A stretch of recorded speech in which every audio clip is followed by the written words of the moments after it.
یہ ہے کہ ہم کسی عبادت میں پیچھے نہ ہٹیں، روزوں میں، نماز میں، کسی بھی عبادت میں اللہ کا جو حق ہے کسی بھی حق کو ہم ضائع نہ کریں۔ ہم عام طور پہ اپنے موبائل کے ذریعے سے آدھا اور پونا دن اسی میں گزار دیتے ہیں۔ اللہ کے لیے یہ مبارک مہینے میں وقت کو ضائع کیے بغیر ہم صحیح طریقے سے اللہ کے حق کو ادا کریں۔ دوسرا یہ ہے کہ حقوق العباد بھی ایک ہوتا ہے، حقوق اللہ کے ساتھ حقوق العباد بھی ہوتا ہے، بندوں کا حق بھی ہوتا ہے۔ جس طریقے سے ہم کھاتے اور پیتے ہیں ایسے دوسرے مسلمانوں کا بھی حق ادا کریں۔ حضرت عمر رضی اللہ عنہ کے زمانے میں ایک اعلان ہوا، حضرت عمر نے، حضور صلی اللہ علیہ وسلم کے زمانے میں ایک اعلان تھا، لیکن حضرت عمر کے زمانے میں ایک اعلان تھا۔ حضور صلی اللہ علیہ وسلم نے شروعات کا اسلام تھا، لوگ ابھی اسلام میں جڑتے تھے، دور دور کہیں کہیں علاقے میں تھے۔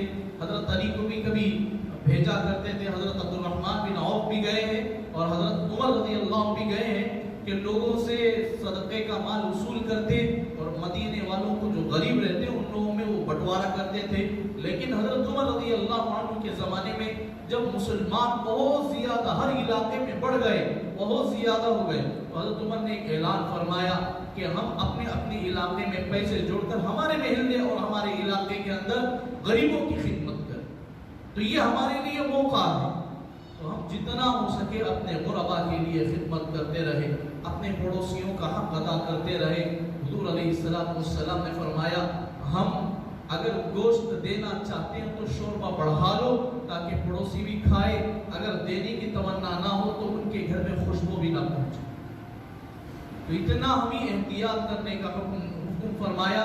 ہم تو اتنے کمزور نہیں ہیں، اتنے لاغر نہیں ہیں جس کی وجہ سے ہم چھپا کر کھائے۔ اللہ تعالیٰ اگر بازو گھر والوں کو اچھا دیے تو اس کے بازو گھر والوں کو دیکھو۔ ہمارا پڑوسی صرف بازو گھر والا نہیں ہوتا ہے، دائیں ہاتھ میں 40 گھر تک ہمارا پڑوسی ہوتا ہے، بائیں ہاتھ کی طرف 40 گھر پڑوسی ہوتا ہے، سامنے 40 گھر، پیچھے 40 گھر ہمارا پڑوسی ہوتا ہے۔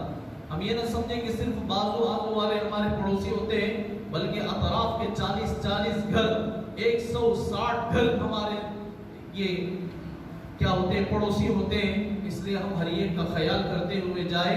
ایک حقوق اللہ ہے اور دوسرا حقوق العباد ہے۔ تیسرا فرمایا کہ آدمی ہر وقت، یعنی حضور صلی اللہ علیہ وسلم نے حج کے موقع پر بھی فرمایا حج مبرور وہ ہوتا ہے جس حج میں لوگوں کو اچھی طریقے سے کھلایا جائے اور لوگوں کو سلام کیا جائے۔ اب ایسے موقع پر بعض لوگ کئی مدتوں سے ٹوٹے ہوئے رہتے ہیں، چھوٹے چھوٹے بہانے سے لوگ رشتے کو توڑے ہوئے رہتے ہیں۔ بھائی کے جنازے میں شرکت نہیں کرتی ہے، بھائی کے جنازے میں بہن شرکت نہیں کرتی اور بہن کے جنازے میں بھائی شرکت نہیں کرتا ہے۔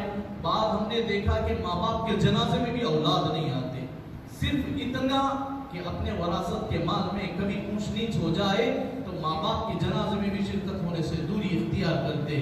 میرے دوستو یہ ایک مبارک مہینہ ہے، ہماری دعائیں قبول ہونا ہو تو آپس میں مل لو۔ 3 دن سے زیادہ اگر کوئی آدمی بے ضرورت بات چیت کو چھوڑ دیا، اللہ تعالیٰ اس کی عبادتوں کو، فرض عبادتوں کو بھی اس کے سر سے ایک بارش اوپر نہیں اٹھاتے۔ اللہ ہماری حفاظت فرمائے، صحیح عمل کی توفیق عطا فرمائے، آنے والے مبارک مہینے کی اللہ ہمیں قدر دانی کی توفیق عطا فرمائے، اس کا پورا حق ادا کرنے کی توفیق عطا فرمائے۔ اللہ اپنے حق کو اور اپنے بندوں کے حق کو ہمارے طرف سے صحیح طریقے سے ادا کرنے کے اللہ ہمیں توفیق عطا فرمائے۔ وما توفیقی الا باللہ۔